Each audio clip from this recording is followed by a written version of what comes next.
Junaid Qureshi. Junaid Qureshi is the Director of the European Foundation for South Asian Studies based in Holland.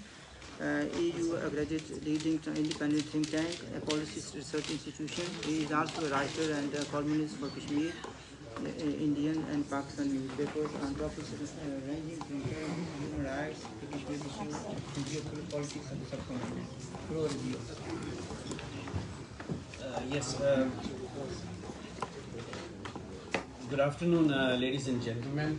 First of all, I would of course like to express my gratitude to Mr. Hamilton, Honourable Member of the British Parliament, for organising this conference on the very pertinent topic of extremism and violence and its impact on societies.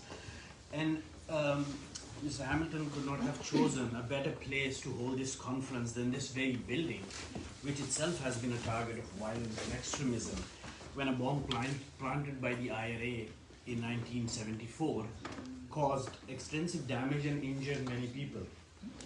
Fortunately, there were no deaths, and the same, unfortunately, cannot be said for my homeland Jammu and Kashmir, where tens of thousands of people have died and at least 3 generations have been victims of extremism and violence, culminating into full-blown terrorism.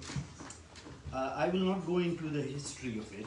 It suffices to say that the seeds for the physical tearing apart of my homeland, for the blurring of the identity of its people, for the destruction of the peaceful and inclusive way of life in the region, and for the induction of the ugly head of terrorism into Jammu and Kashmir by Pakistan, were sown on the 22nd of October 1947.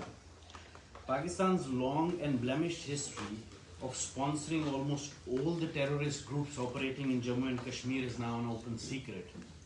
In the late 80s, it again unleashed a policy of death and destruction by exporting terrorism into the Kashmir Valley through its various terrorist proxies like Hizbul Mujahideen, Lashkar-e-Taiba, and Jaish-e-Mohammed. To this day, the Pakistani military establishment continues to patronize dozens of terrorist groups. Thousands of my fellow Kashmiris have died in this proxy war orchestrated by Pakistan. Talking to CNN in February 2019, former Foreign Minister of Pakistan, Junaid Qureshi, admitted that UN designated terrorist and chief of Jaish-e-Mohammed, Masood Azhar, resides in Pakistan. To BBC in March 2019, the minister confessed that his government and Jaish-e-Mohammed maintained official contact.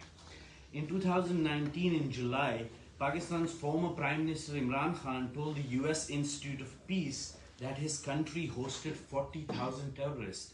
In June 2020, the Prime Minister referred to Al-Qaeda leader Osama bin Laden as a martyr in the country's parliament.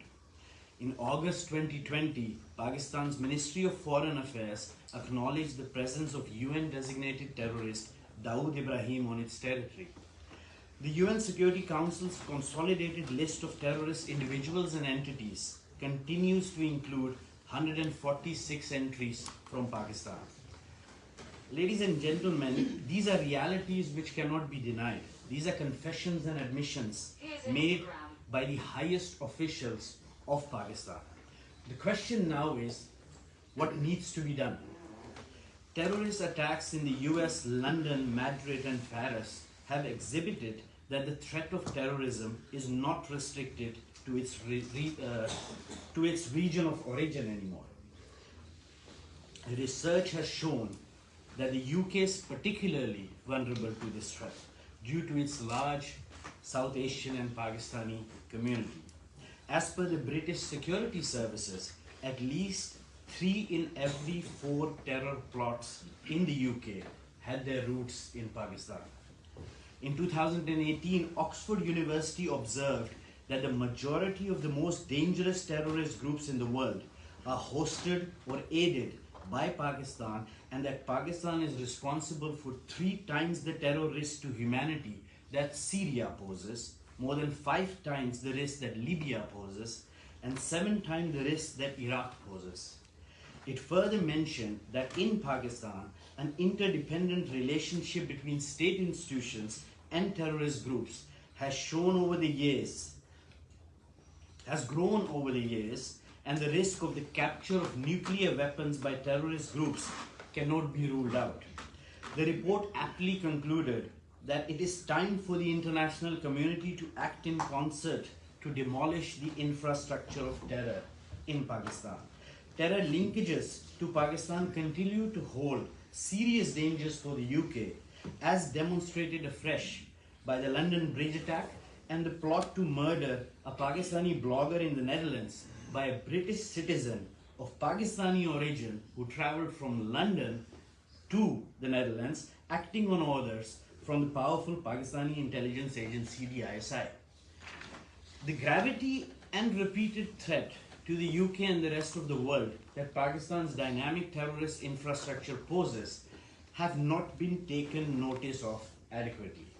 While the UK did place Pakistan on its list of high-risk countries of terror, financing and money laundering in 2021, it reversed this decision just a year later. The total trade between the UK and Pakistan was £4.1 billion in 2022, an increase of 39% from the previous year. Total UK imports from Pakistan amounted to £2.5 billion, an increase of 38%. Between 2015 and 2019, Honourable Member of Parliament, Pakistan was the largest single recipient of UK aid. Even in 2020, it received approximately £320 million in aid from the UK. That while the British security services, and I would like to repeat that, have concluded that 3 out of 4 terror plots planned in the UK have their roots and origin in Pakistan. Above mentioned data shows that the UK has ample leverages. The hard fact for the UK remains that unless Pakistan is forced to relent, unless its soil no longer remains a fertile breeding ground for terror that Pakistani British youth get drawn to and have access to, terror clouds will continue to hover dangerously low over the UK. If unilateral efforts fall short, the UK must use its considerable influence in the international domain to collectively clamp down on Pakistan. That is what I humbly request from this Honourable House: a broader, tougher and concerted international response led by the UK to deter Pakistan's sponsorship of terrorism. This will not only make the UK and Europe a safer place to live in, but also assist us Kashmiris in freeing ourselves from Pakistani-sponsored terrorism, which we have been enduring for over 3/4 of a century. Thank you.